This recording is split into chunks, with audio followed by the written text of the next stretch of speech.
twakubagambira nabo biguka maisho bya laptop ni laptop TikTok babizarubazo zawodacikemwe konkozo no mBible zawodacikemwe ozo mu kitabo cya geography na history zawodacikemwe oza computer yawe zawodacikemwe teraho shona nyoka kasimu be balancing reka kwabiro mu TikTok. You understand? Because me as Levixon, I've seen it work for many people, but testimonies is everything. So I would really preach the gospel the way I'm preaching it.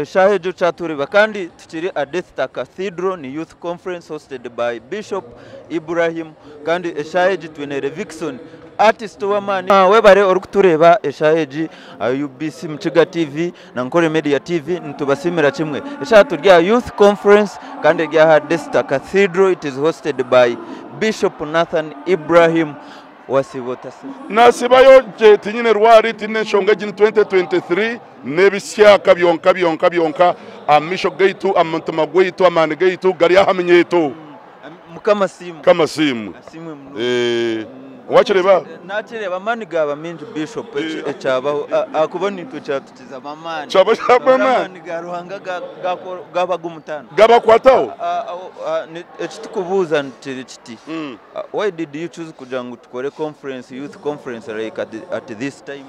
Ati abazeire bari mbasinika abana babayishomero babaretereza degree babaretereza diploma konka kitangeize omwamerika omuzera kasini kumana kuza kumuleta degree yagaruka umwana w'umwozo azure skati azure blouse atireho na weave isa yambuza ayishomero ngakutuma weave hamwe na blouse hati twiza kuterera abana baitu ibareri warebere tachitafuka ngo bazayishomero university baturetere degree batakaza kuyebisiyaga bakaturetere John akareta George nariyo wanina akareta Maria nitwenda bagende George arete Kevina kandi na Nogu Mariamu aturetere Abdara kana izina degree hamwe na diploma na certificate habokwa ninshabira minyeto ngo batarire bamarraga bishebo bakabacho mtama mbwenu wa sho yakutuma imyaka je yona akazu yakatunzire ikibanza yakitunda wamuretera John yareta George tiya tumwa muzika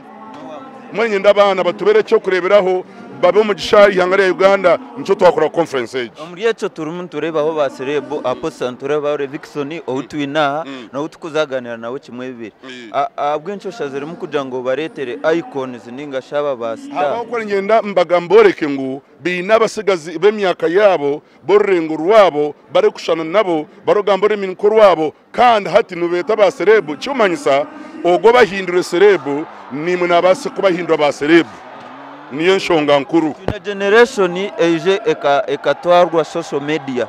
Generation yitu hambirwe social media.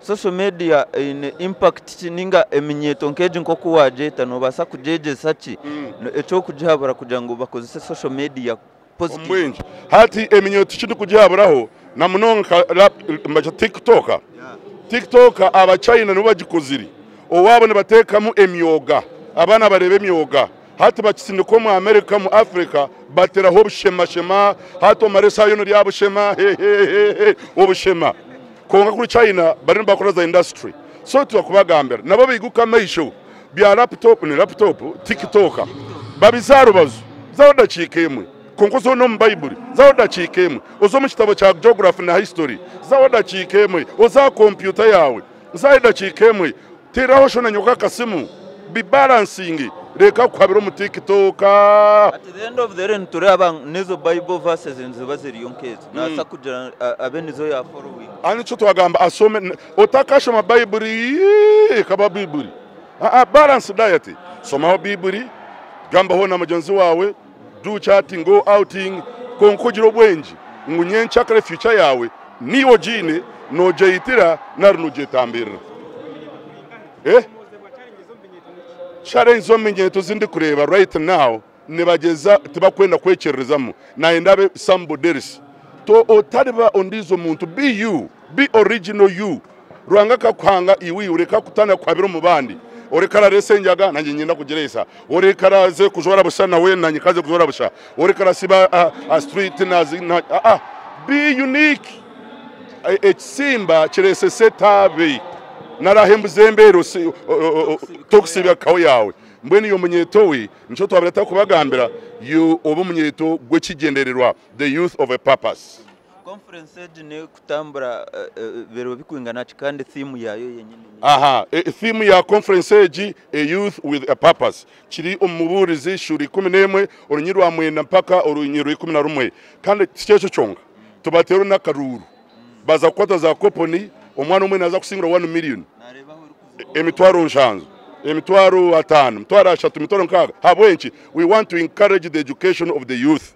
Nguyu president wanyechakari tu Museveni president werizo owanyechakari niyo munyeto. Eshahejo chaturiba kandi tukiri Adethta Cathedral ni youth conference hosted by Bishop Ibrahim kandi eshahejo twine Levixon artist wamani owija tukwiguraho conference age officially. Levixon twakwakira mbara mwe bari mnonga nanje nashemerera kuba anga simase nuko ninjoro nyankore noru nyankore nichenga bazora musi abakutureba mwena bakutureba nabara mutimu izina ya Ruhanga muzina ma Levixon ninkunda Ruhanga kura mukunda abantu kandi serving Ruhanga kura mukuserving abantu abandi so nashemerera izobo kubaha Adethta Cathedral. Yes we bari mnonga takajere hari omunda Levixon waburi ekigambo not singing. You've been telling us gospel music is life. It's full of life. It's full of life. Yes. But today now my mission is to hook souls for Jesus, so I do whatever it takes to make sure I tell somebody the truth. Every believer can share about Jesus. So we heard from Bishop. Yeah. He didn't pay anything. Maybe why did you accept that one? Kujango ije from Kampala, then we just serving it. Performing. As an artist, abagemo industry, industry monetize it. Yeah, Munonga, Konka, you and Bishop, to in a relationship. This is not the first time I've come here. I've been here, I think, 7 or 6 years ago. I think it was the same thing. The same thing. So this is home for me. Whenever I come to Mbarara, I don't need to be paid or I don't need to do what. If I'm led to be here, I'll definitely be here. Yes. When should we expect Levixon giving us his thing? I know. Levixon live in concert. I know abantu bambara bajisha bamnonga ntwenda kureba. I thought I would do it after Kololo, but I had other tours, so niza kureba kwasa na team yanje agarangana ninchikunda mnonga kuba mumbara okwanye nagambira naika nimpuranke ya ikomka. Ati tuzakuwa planning this year we are planning something. So omuntu wena ari mu Mbara yahure kirango cha shora kiti given an opportunity to change anything in this generation of youth, what can you change? The truth is, whatever it is, I don't have any problem with it because people need to go through something that you can have a story to tell. Every human being you see, if Bishop gets to tell you how it has been in his life, you will really see Jesus. So we need whatever is happening so that God can be lifted. You understand? Abantu nibazam kushoma they go and sit for exams. You understand? But you can't know that you have passed unless you get to know your results. So it is okay for any challenge which is happening right now to be so that we can know who is who. You understand? Because me as Levixon, I've seen it work for many people, but testimonies is everything. So I would really preach the gospel the way I'm preaching it, and I would want people kurgayo bakagambar stories about how it has been for them. You understand? So I would not change anything. I'll be frank with you. I want it to be the way it is, that we can see and you get what I'm talking about. Yes, it is good because whenever we tell our stories, we give hope. Yes, we give hope to many people. So that is another way I use to preach the gospel. Yeah. So it is.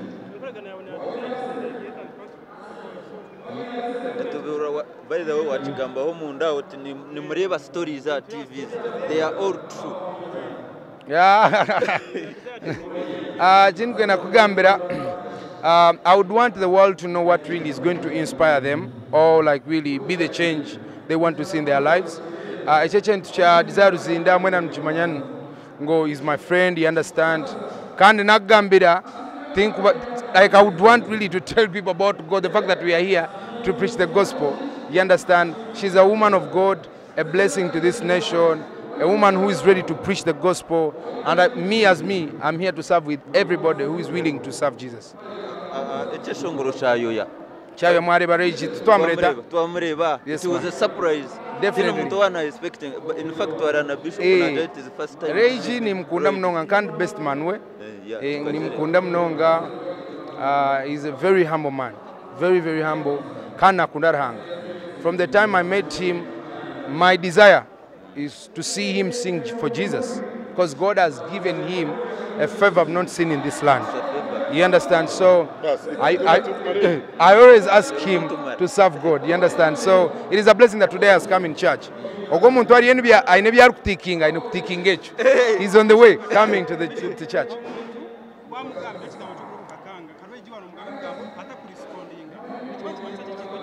Nechikura chomuntu konkano tiyane kuti receiving echigambo to receiving like this cho chigambo nichitaha obo jiroti cho chigambo nichikora chi nichitaha so yana chi receiving webare mnonga Levixon.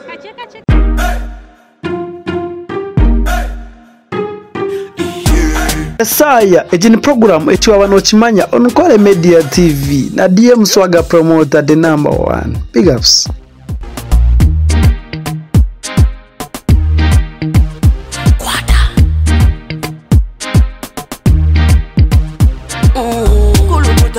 Selecta, kuluta ningale kaleba.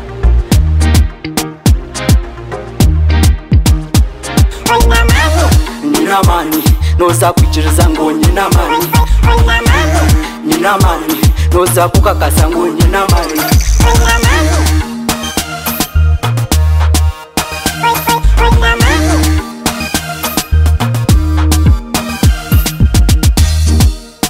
Etiwa wanochimanya NKORE Media TV.